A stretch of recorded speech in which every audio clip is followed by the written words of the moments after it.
feita, o apóstolo Paulo falou assim: olha, não atarás a boca ao boi que debulha.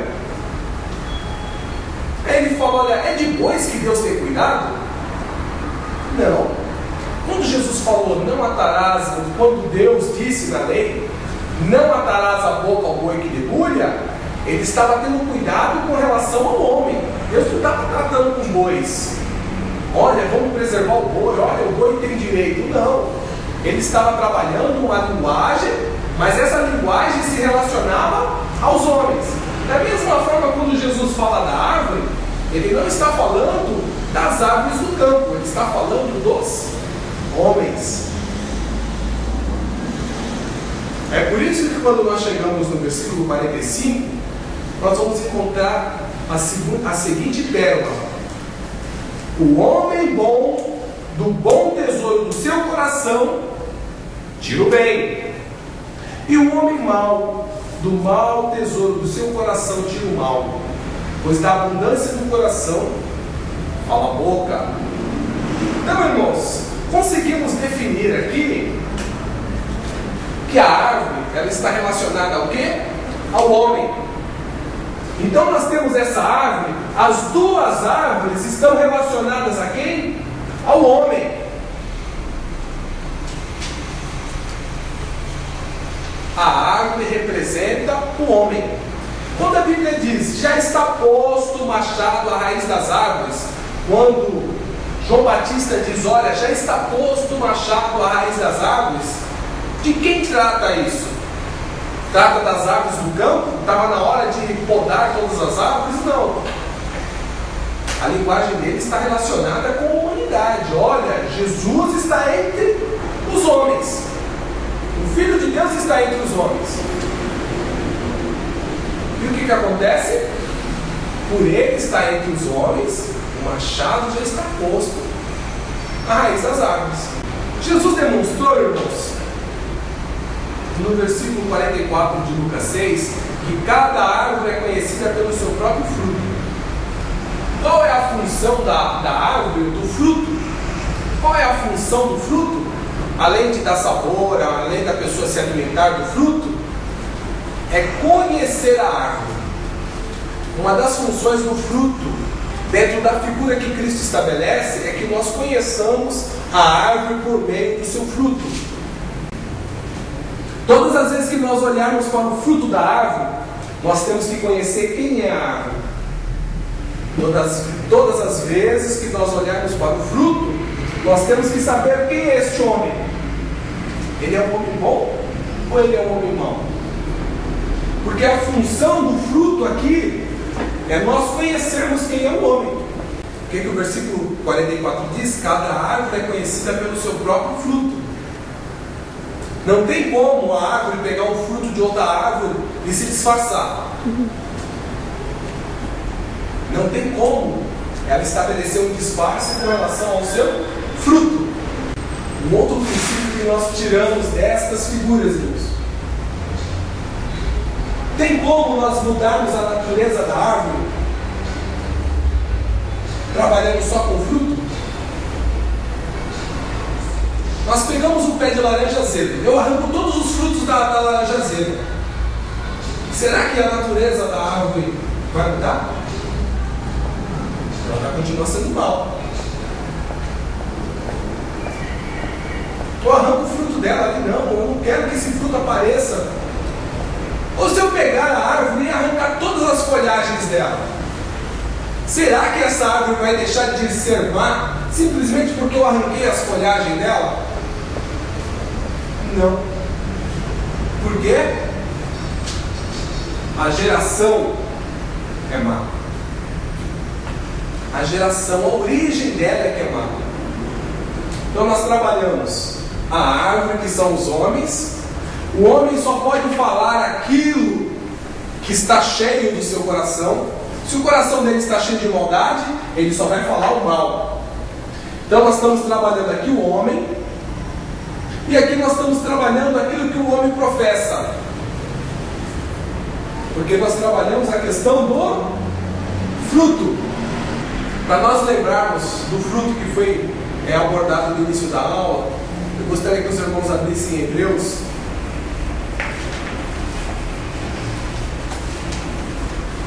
Capítulo 13, versículo 15. Portanto, ofereçamos sempre por meio dele a Deus sacrifício de louvor. O que nós vamos oferecer a Deus por intermédio de Cristo? O apóstolo responde: sacrifícios de louvor. E que sacrifício é esse? É o fruto dos lábios que professam o seu nome. Nós vamos trabalhar aqui o fruto bom. O homem, quando ele é bom, é porque ele foi gerado de Deus, por intermédio de Cristo. E o homem bom, tudo que ele professa é bom. Por quê? Porque o fruto dos lábios dele professam acerca de Cristo. Ele fala acerca de Cristo. Esta consciência nós temos que ter, porque estamos trabalhando na questão do fruto. Outra coisa que nós temos que observar nessa figura: não são frutos. Nós colocamos só um fruto aqui, irmãos, mas é de propósito. A árvore não produz muitos frutos, ela produz o fruto. Amém? Hebreus: portanto, oferecemos sempre por meio dele a Deus sacrifício de louvor, que é o fruto, é o único fruto, o fruto dos lábios. Se nós pegarmos a árvore boa, a árvore má, lá em Mateus 12:33, temos assim: ou fazer a árvore boa e o seu fruto bom. Estamos falando de um fruto, não está falando dos seus frutos. O seu fruto, por quê?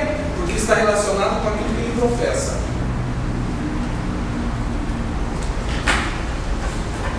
Amém?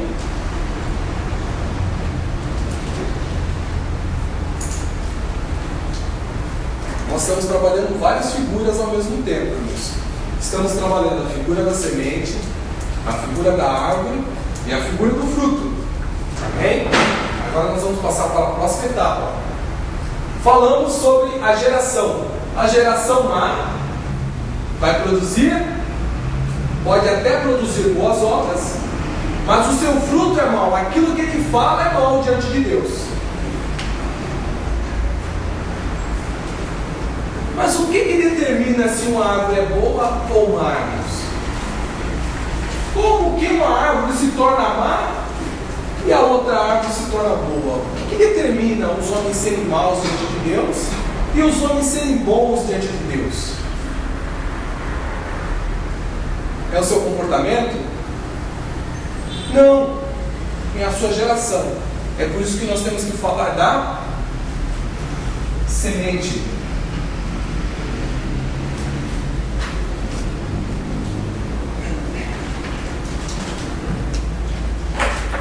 Irmãos, qual que é a semente dos homens que professam o mal, que falam mal e que são maus diante de Deus? Qual que é a semente desses homens? Vamos dar uma lida em Mateus 15:3.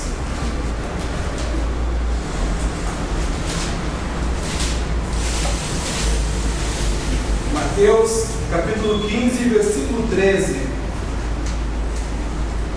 Ele, porém, respondeu: toda planta que meu Pai Celestial não plantou será arrancada.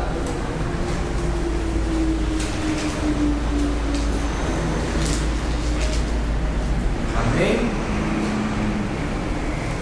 Toda planta, não fica de fora nenhuma das plantas.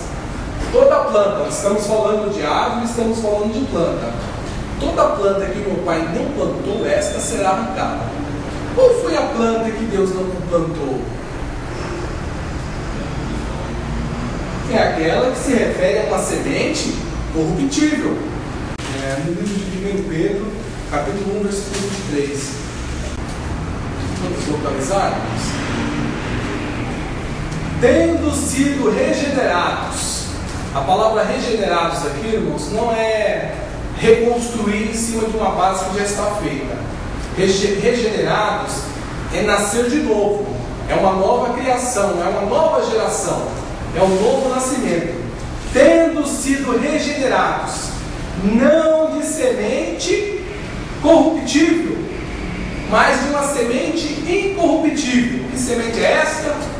Pela palavra de Deus, a qual é viva e é permanente.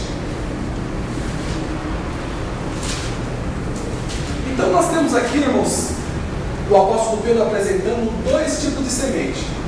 Nós temos a semente dos homens maus, que é a semente corruptível, uma semente que está fadada a perecer, uma semente que vai desvanecer, não vai permanecer. Por quê? Porque o machado já está posto à raiz das árvores. E nós temos uma semente incorruptível. Que semente é esta? É a palavra de Deus. Esta semente, irmãos, é Cristo. A semente incorruptível é Cristo, o último Adão, a porta estreita, o caminho estreito que conduz o homem a Deus. Essas figuras estão todas entrelaçadas, todas relacionadas. Agora nós temos a semente corruptível. Que semente é esta? É a semente de Adão, a semente que traz o homem à vida, ou seja, traz o homem à existência. A semente corruptível é a semente proveniente do sangue, da carne e da vontade do varão, que é exposto lá em João, capítulo 1, versículo 12. Vamos dar uma lida em João, capítulo 1, versículo 12? O Evangelho de João, capítulo 1, versículo 12. Mas todos os que o receberam, ou seja, que receberam a Cristo, aqueles que creem no seu nome, deu-lhes o poder de serem feitos filhos de Deus. Por que são filhos de Deus? Porque são filhos nascidos não do sangue, nem da carne, e nem da vontade do homem, mas nascidos da vontade de Deus. Então nós temos duas sementes, a semente corruptível e a semente incorruptível. A semente corruptível fala da semente de Adão, e a semente incorruptível fala da palavra de Deus.